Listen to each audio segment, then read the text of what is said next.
Good afternoon. My name is Dominique Preston, and this is my video diary number 1. So, the first question is we're going to be discussing Hannah, an interaction encounter between Hannah and the provider. This is Hannah's second time seeing the provider, so of course, I think the idea would have went better if the nurse would have let Hannah know that her usual doctor was not there and she would be seeing, let's say, Mr. Jones on this in this situation. So she was startled at first because to wait over 15 minutes for a doctor that you've only seen twice, me myself, I know I probably would have been a little nervous. I'm already in a gown and in my underwear, and being with someone that I'm uncomfortable with, the visit will be kind of awkward to me. So that's how I describe that first encounter. I think if the nurse would have let her know what the situation was, she would have not been startled when he or she walked into the office. How does the provider approach to diagnose and treatment impact the interpersonal relationship of the two individuals? Well, I think he or she was really standoffish.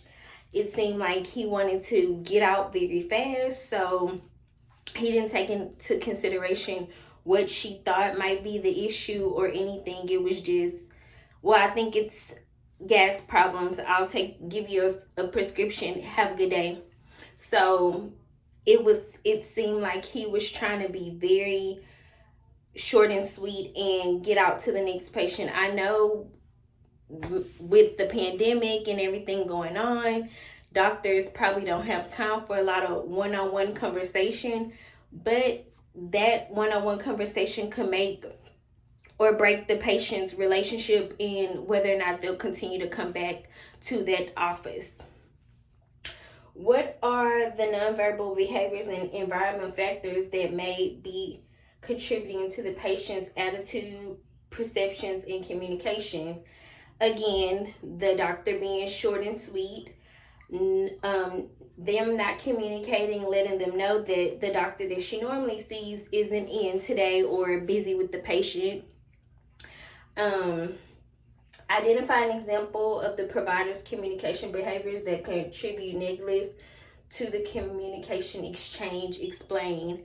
So I would say, I know she already said Lisa told her that it might be an ulcer.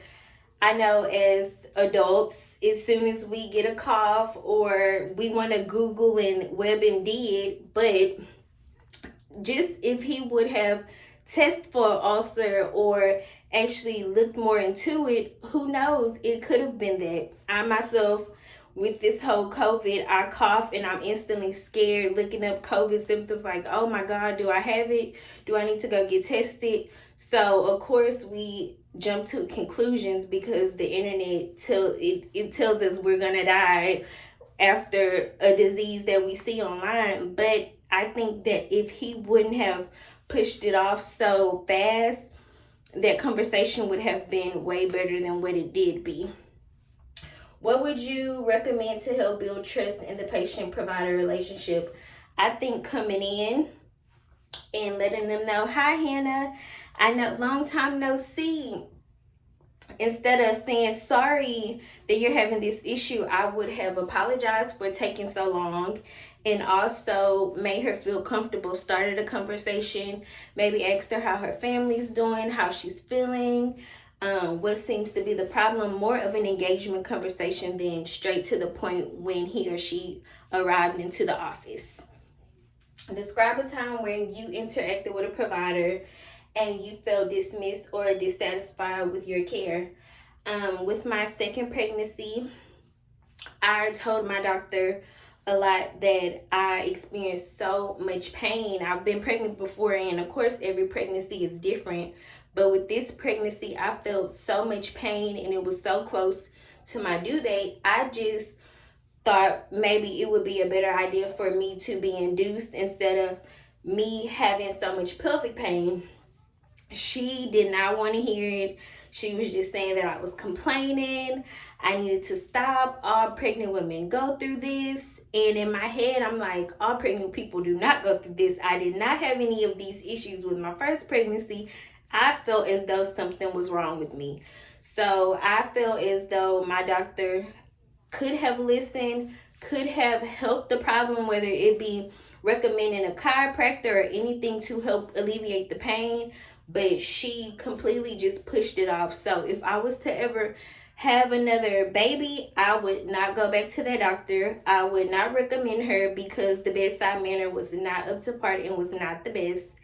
And I would just think as a doctor, you would be more open to hearing what your patient has to say, because this is their body and they're the ones in pain. So just being more open to what they have to say.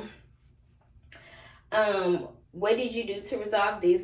I had my baby probably a week and a half later. But again, I would not go back to her if I was to have another child, and I would not recommend her.